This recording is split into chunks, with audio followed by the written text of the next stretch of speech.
Dans les activités humaines, il y a nos métiers, et dans nos métiers, il y a la recherche. Quelle est notre émission de CO2 actuellement et comment est-ce qu'on pourrait la diminuer? Bonjour, est-ce que vous pouvez vous présenter s'il vous plaît? Alors, je suis Véronique Blandin, enseignante-chercheuse en chimie à l'Université Grenoble-Alpes et coporteuse du programme interdisciplinaire de recherche Défi CO2. Mais qu'est-ce que c'est Défi CO2? C'est un programme interdisciplinaire de recherche qui rassemble un grand nombre de chercheurs qui sont tous intéressés par une chose, participer à la diminution de la quantité de carbone dans l'atmosphère en étudiant une piste de recherche qui est son captage et sa valorisation comme brique de synthèse. Et ces chercheurs vont des sciences humaines et sociales jusqu'à la chimie théorique et en passant par exemple par les sciences de l'ingénieur. Défi CO2 a organisé une Summer School cet été, mais qu'est-ce que c'est? Donc les étudiants qui vont suivre une summer school ou une école d'été sont en thèse ou en master typiquement. Ça va peut-être leur rapporter des crédits pour leur doctorat ou dans le cadre de leur master. Et ça a généralement une dimension internationale avec des étudiants venant d'universités différentes dans le monde. Et cette année, le thème de la Summer School, qu'est-ce que c'était? Le thème de cette année était la réduction de l'empreinte carbone de la recherche et plus généralement la réduction de son impact environnemental. Pourquoi c'est important de parler de l'empreinte carbone de la recherche? Le changement climatique, il est en marche. C'est évident cette année en France entre la canicule, les incendies et de temps en temps des pluies torrentielles. Il faut faire quelque chose et on sait d'un point de vue scientifique que ce changement climatique est notamment dû à la quantité de CO2 émise par l'activité humaine.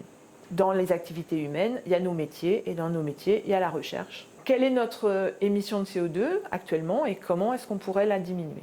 Comment s'est passée cette Summer School? Ça a duré 5 jours au mois de juin. On avait 18 étudiants de 10 nationalités différentes qui étaient présents et on avait 10 intervenants, des représentants de l'université et du CNRS qui ont présenté ce qui se passait en particulier dans les labos du CNRS actuellement pour la réduction de l'empreinte carbone. Et on avait des présentations donc en sociologie, en psychologie, autour de l'analyse du cycle de vie. Et puis, par ailleurs, des ateliers ont porté sur le calcul de l'empreinte carbone, donc d'abord de l'étudiant lui-même, puis d'un laboratoire de recherche, de département de chimie moléculaire. Et les étudiants, dans un deuxième atelier, se sont mis dans la peau de chercheurs pour réfléchir ensemble à qu'est-ce que, en tant que chercheur, moi je peux faire pour diminuer cette empreinte carbone. Les étudiants ont été mis en groupe de 6 étudiants et ils avaient un projet à mener en cours de semaine avec une présentation officielle le vendredi après-midi. Et leur projet était de trouver des solutions, enfin de proposer des choses pour que le laboratoire département de chimie moléculaire diminue son empreinte carbone.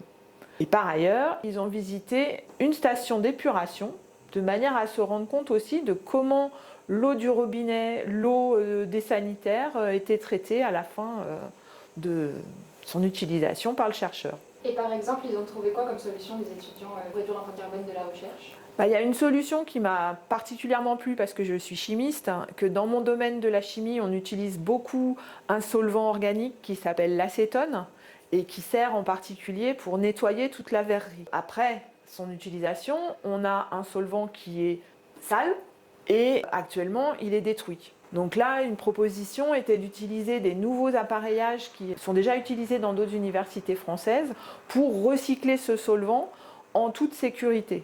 Quels ont été les moments marquants de cette Summer School? Je dirais le dernier jour, quand ils ont présenté, parce qu'on a vu à chaque fois un vrai travail d'équipe avec un œil neuf par rapport à nous, les chercheurs plus anciens, on va dire. Donc c'était vraiment agréable de voir que ces jeunes générations arrivent à travailler ensemble alors qu'ils ne se connaissaient pas et à proposer des choses très concrètes et argumentées en fin de semaine. Est-ce que tu peux nous donner un exemple d'une réflexion qui s'est passée au cours de la semaine qui t'a touchée? Oui, alors ça vient d'une des présentations des étudiants. Je pense qu'ils trouvaient que c'est tellement important qu'ils avaient envie de mettre des pénalités aux gens qui ne respectaient pas certains gestes simples qu'on peut faire dans un laboratoire pour diminuer la consommation d'énergie. Et par là même réduire l'empreinte carbone. Et le fait qu'ils aient une petite radicalité Par rapport à nous, je trouve que c'était très intéressant. À mettre en œuvre, c'est complexe, mais si les jeunes sont partants là-dessus, en fait, ça peut emmener l'ensemble du personnel à prendre en compte ces aspects. Et pour finir, si c'était à refaire, est-ce que vous referiez tout pareil ou vous changeriez quelque chose? La grande question qui s'est posée, c'est le côté école d'été. Parce que l'été, il fait de plus en plus chaud et nous avons fait l'école en plein milieu de la canicule qui nous a forcés à nous adapter sur un certain nombre de points. Là, on a vu qu'arriver à travailler quand il fait 35 degrés, ça ne marche plus au bout d'un moment. Donc ça, c'est une vraie question, c'est compliqué. Un petit mot de la fin? Pour les étudiants, si vous avez l'opportunité de venir faire une école d'été, c'est vraiment quelque chose de très enrichissant qui permet de rencontrer plein de gens différents et de construire ensemble quelque chose au cours de la semaine, tout en apprenant plein de choses.